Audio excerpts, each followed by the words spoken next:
কাজে ব্যবহার করার সুযোগ রয়েছে।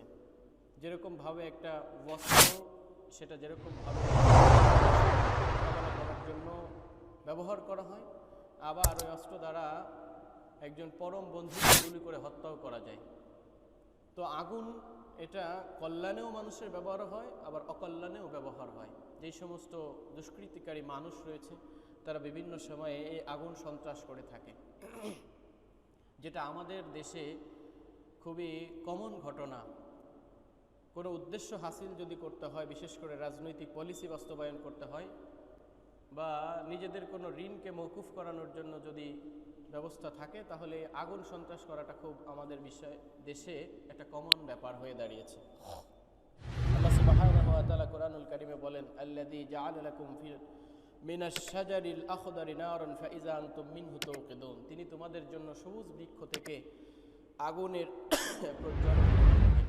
সম্মানিত উপস্থিতি, সবুজ বৃক্ষ থেকে আল্লাহ সুবহানাহু ওয়া তাআলা কিভাবে আগুন বের করেন বা আগুন তৈরি করেন, এটা তাফসীরের ভিতরে, তাফসীরে উসমানীর ভিতরে মুফাসসিরিন ইকরাম যেটা বলেছেন যে সবুজ গাছ সর্বপ্রথম সেটা লাকড়ি হয়, সেই লাকড়িতে যখন আগুন দেওয়া হয় সে তখন ধার্য ক্ষমতার শক্তিধর হয়ে যায়। এজন্য আল্লাহ সুবহানাহু ওয়া তাআলা বলেছেন, আল্লাযী জাআলা লাকুম মিনাশ শাজারিল আখদারি নারান ফাইযা আনতুম মিনহু তাওকিদুন।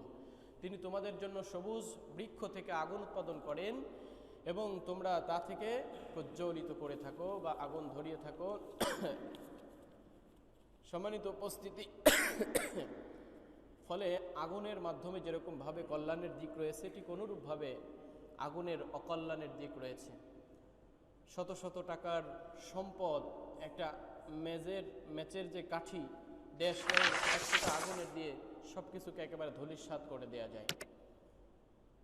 যেরকমভাবে আগুনের মাধ্যমে জাহান্নাম থেকে পরিত্রাণের ব্যাপারে ভয় দেখানো হয়েছে, এই সমস্ত আয়াত বিচার করলে, বিশ্লেষণ করলে দেখা যায় যে পৃথিবীতেও আগুন থেকে সতর্ক থাকার জন্য প্রত্যেকটা মুমিন, মুসলিম এবং মানুষের কর্তব্য এবং দায়িত্ব। আল্লাহ রাব্বুল আলামিন বলেছেন, ফাত্তাকুন নার আল্লাতী ওয়াকুদুহান নাস ওয়াল হিজারা উইদ্দাত লিল কাফিরিন। তোমরা সেই আগুনকে ভয় করো। ফাত্তাকুন নার আল্লাতী, সেই আগুনকে ভয় করো, আল্লাতী ওয়াকুদুহান নাস ওয়াল হিজারা, যে আগুনের জ্বালানি হবে মানুষ এবং পাথর।